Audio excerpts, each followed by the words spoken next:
നിങ്ങളുടെ ഇഷ്ട പരമ്പരകൾ എക്സ്ക്ലൂസീവായി സൺ നെക്സ്റ്റ് ആപ്പിലൂടെ തികച്ചും ഫ്രീ ആയി ഇപ്പോഴേ ആപ്പ് ഡൗൺലോഡ് ചെയ്യൂ. അതൊന്നും ഞാൻ എത്ര പറഞ്ഞാലും നിങ്ങൾക്ക് ആർക്കും മനസ്സിലാവില്ല. ഭർത്തേടന്റെ സ്വഭാവം എങ്ങനെയാണെങ്കിൽ ഞാനിനി ആ വീട്ടിലേക്കില്ല. ഞാൻ ഇവിടെ കഴിഞ്ഞോളാം. ദയവായി എന്നെ പറഞ്ഞു വിടരുത്.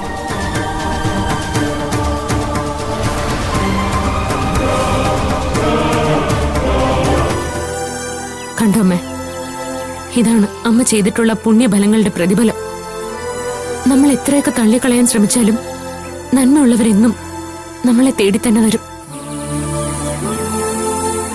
സ്നേഹം പ്രതീക്ഷിക്കാതെ കിട്ടിയാലും ചോദിച്ചു വാങ്ങിച്ചാലും സ്നേഹം സ്നേഹം തന്നെയാണ് അമ്മ. അമ്മയുടെ മക്കളെക്കാളും എത്രയോ മുകളിലാണ് അമ്മയ്ക്ക് കിട്ടിയ 4 മരുമക്കളുടെ സ്ഥാനം. ആദ്യമായി ഈ വീടിന്റെ പടി കയറി വന്ന മായച്ചിയാണമ്മേ ഈ വീടിന്റെ ആദ്യത്തെ ഐശ്വര്യം. രണ്ടാമത് ഭാമയ്ക്കൊരു തെറ്റ് പറ്റിയിട്ടാണെങ്കിലും അഭി എത്രയോ നല്ലവനാണെന്ന് നമുക്കറിയാലോ അമ്മേ. പിന്നെ സൂര്യയെക്കുറിച്ച് ഞാൻ അമ്മയോട് പറയണ്ടല്ലോ. അമ്മയുടെ ഈ മോളെ വലിച്ചെറിയാതെ ഇന്നും പൊന്നുപോലെ നോക്കുന്നില്ലേ അമ്മ?